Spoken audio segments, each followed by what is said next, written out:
It would be so powerful. Well, here's the problem. They're all surrounded by a mafia of handlers that threaten them and do all sorts of stuff if they don't. Well, the thing is, that's when you make the choice, Alex, isn't it? Am I going to acquiesce to this, or am I going to do it anyway?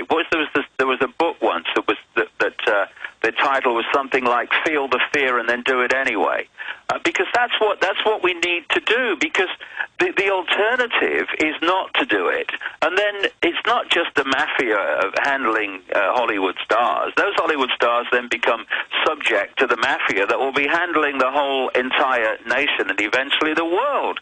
Now, we're still at a point where we can turn that round. If we take our courage and do what we know to be right. You see, I've said this for years, Alex. What would change the world overnight is if people started making decisions in their everyday lives, and including the subject areas we're talking about, based on what is right, what is just, what is fair, what is the right thing for me to do, not what is the right thing for me in the short term, in the moment to do. That's how we got into this mess. But what is the right thing to do? And if we made that change from doing what we know to be right, as opposed to, well, what's right for me in the moment, that's when consequences start to, fill the sheet of paper. What are the consequences for me of doing? No, forget that. What is the right thing to do? Speak out. Well, do it then. And I tell you, I've had a lot of experience of this in Britain, certainly years ago, of getting mass ridicule for speaking out. And I tell you something, it's much easier when you do it than thinking about it. When you're thinking about doing something and you're thinking about the consequences and you're thinking about what could and couldn't and might, that kind of can freeze you, because all the things that could go wrong kind of fill your mind. But when you actually say, I'm going to do it, and you do it, it's amazing how easier it is, how much easier it is to speak your truth once you do it, rather than sitting around thinking of the consequences of doing it. Forget all that. Do it, and the world will shift, because the world is based on human perception. Information changes perception, perception changes the world, because it changes human behavior and human action. And so those people with the platform, with the name in various areas, that have the platform to be heard, come on, let's have you. No more acquiescing, no more fear, no more what if. Well, David, going back briefly, and then we're going to hit a few final news items and let you go, and I appreciate your time. It's been amazing. David, I go back to being 11, 12 years old, and they put me, once I went to middle school, and there would literally be young adults who were 3, 4 years of flunking school who would have mustaches. Sixth grade, kids with facial hair would beat us up. The teachers would do nothing. And I'd come home with black eyes and stuff. And my dad said, look, you just got to fight them. You just got to get angry and fight them. The thing is, I'd always been a really sweet child. And, even a few times when I was smaller, I had gotten mad and beat people up. And of course, these weren't bullies that backed off. Only a few times would I end up with a broken leg or a concussion in the hospital, but they always had worse. And I remember being about 12 years old, and these guys had already beaten me up before, and some of them were actually in junior high and high school. And it was almost like a few times when I was in the wrong getting in a fight, because I kind of turned into a brawler by the time I was 16, 17. The few times I wasn't 100% in the right, I had no power. When I was fighting somebody my same size, fighting somebody because we both said something to each other and we were acting tough, I had no power. But when 3 guys weighing over 200 pounds or a wrestling champion or a boxer assaulted me, it was like slow motion. Nothing could stop me. I'd break their nose every punch. I'd knock them on the ground every time. Because a man in the right can't be stopped by a man in the wrong. If the man in the right keeps on coming. And it's the same thing politically, spiritually, everything. Is that when you're down and a bunch of people are attacking you, that's when you've got the real power, when you're in the right, because as Martin Luther King said, justice bends towards, the universe bends towards justice. And I just remember that feeling, when I finally was like 12 years old and been beat up so many times, deciding I'm going to get mad, I'm going to attack these people back.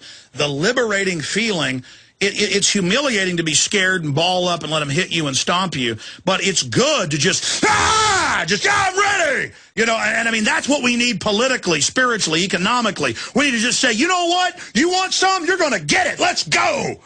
You see what I'm saying, David?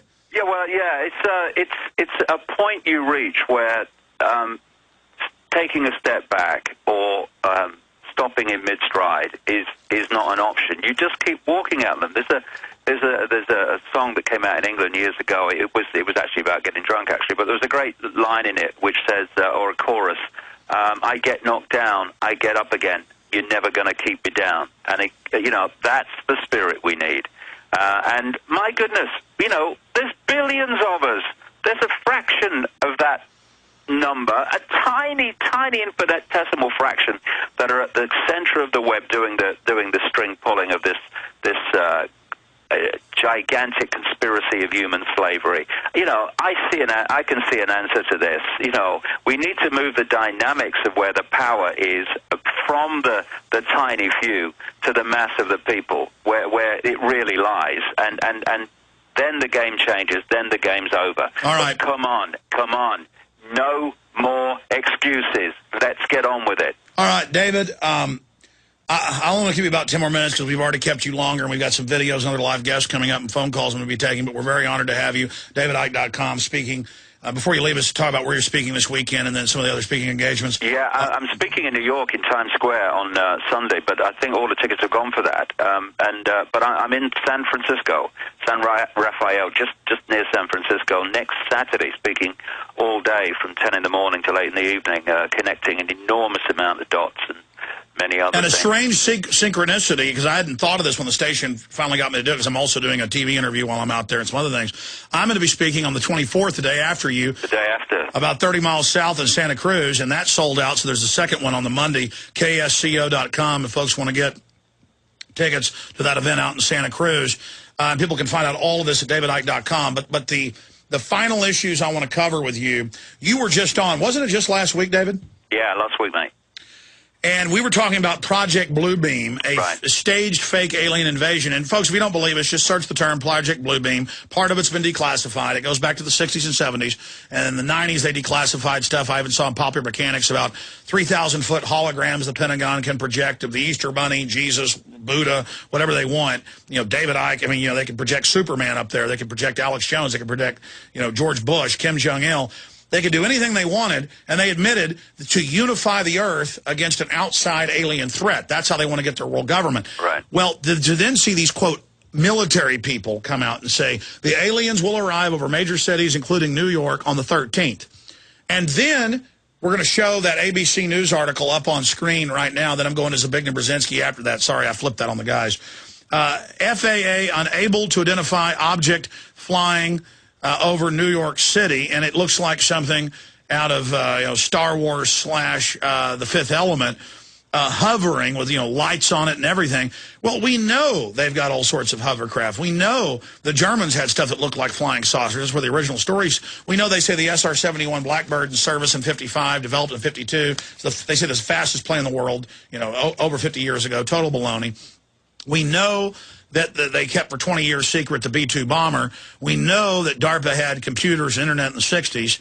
We know all that, but to now have the Pentagon and the press club and all this promotion and all these TV shows and all this push that aliens are about to land. David, I'm going to give you the floor for about 5 minutes on this. Then I've got this Zbigniew Brzezinski clip and about how we're going to win. I want to get your take on that, and I'll let you get out to you know, some of the other interviews and things you're doing there in New York City. But, I mean, here it is, because this morning I'm like, oh, the UFOs didn't come, and then boom, they arrive. There's reports all over the world. I mean, this is big. I mean, if aliens are showing up, folks, they're not going to have Air Force officers telling you they're about to arrive. And we need to look up the names of all these people and really do some deep research, because we know there's a government program to stage this, to unify people, and also to cover up your research that there is off-world activity and that they're trying to create a hoax to control that situation. David, for about 5-6 minutes, you've got the floor. Then I've got one other issue for you. David Icke of DavidIcke.com. Well, the thing that we need to appreciate, first of all, when it comes to high technology, is that there is a cutting edge of technology that we see in the public arena, and then there's what they can really do. And they've been covering up in the underground facilities for decades the fact that they have anti-gravity technology, what people call flying saucers. And so just because a craft is in the sky that no one has seen before, and it can't be human, look at it, we don't have them. Well, actually, we do have them. They don't show you that they have them. And this period that we're in now is like so many strands are coming together at the same time. On one level, it seems as if the control system is coming in more and more and more. And on one level it is, and it's going to seem like it's going to continue for a while yet. But what we're actually seeing is a cornered rat. And a cornered rat kind of thrashes out because it's got nowhere else to go. It's in a panic. And so we've reached this point now where I've been saying for ages that they're going to throw the kitchen sink and the plug at us. So we're getting these strands coming together like a perfect storm of chaos and fear and confusion and bewilderment with the economic situation, with wars, with probably fake terrorist events coming along again, but also they're throwing in this fake alien invasion stuff. And, you know, as you say, Alex, when the military tell you it's coming and it comes, well, you know, please, you know, the situation is so blatant, and it's been building for a while. In my new book that came out like about 3 or 4 months ago, there's a section in there that talks about this and the fact that I'd seen this sea change take place in the attitude of the authorities to the whole UFO phenomenon. For year after year, decade after decade, it was just dismissed. Oh, a load of rubbish. Oh, no, and all that stuff. Oh, no, it's a weather balloon and all this business. And suddenly there was a switch where suddenly they were giving it credibility, they were giving it credence, and then these military people started speaking out, and then there was all these papers have come to light. Churchill knew about it and said, oh no, we mustn't release it, and all this stuff, and it's all coming together in the same period of time, and it's moving somewhere. And it's very important that people realize what the game is, because one of the great contributions that people have made over the last decade or more in making public what the agenda is, it's diffusing the power of that agenda when it's introduced. If you have strange flying saucers appearing over New York or wherever out of nowhere, and then they tell you, oh, it's an alien invasion. Well, there's a good chance you're going to believe it, because to your eyes it seems like that. But if you've been told what the agenda is beforehand, hey, this is the plan, then those people are not pulled in by it. They're not manipulated by it. They say, hey, this is a fake, this is a setup, and it's designed to do this. And so the information that's got out up to this point has had a tremendous impact and made a tremendous contribution to diluting the power of this agenda as it's introduced. You know, and people talk about the microchipping agenda ages and ages ago. As the microchipping agenda comes in, people say, hey, this is what they said was going to happen. If it comes in without that information before, then it comes in a much more powerful way. So, you know, we need to get this information circulating, not least about this whole alien bloody nonsense. Yes, that there are non-human groups and races that are manipulating this planet. I've been writing about it for years, but is that what this is? No way. It's a problem reaction solution to create a mass acceptance of centralizing power in the world to meet the threat to the planet. When you want to change the world on a global level, you want global problems, rather, that you can give global solutions to. So you want a global economic crash, world central bank, etc., centralized control of finance. You have global warming or climate change that they're trying to sell as human caused. That's a threat to the planet. It's a world problem if you accept the nonsense that it's a problem, and therefore you can give a global solution to it.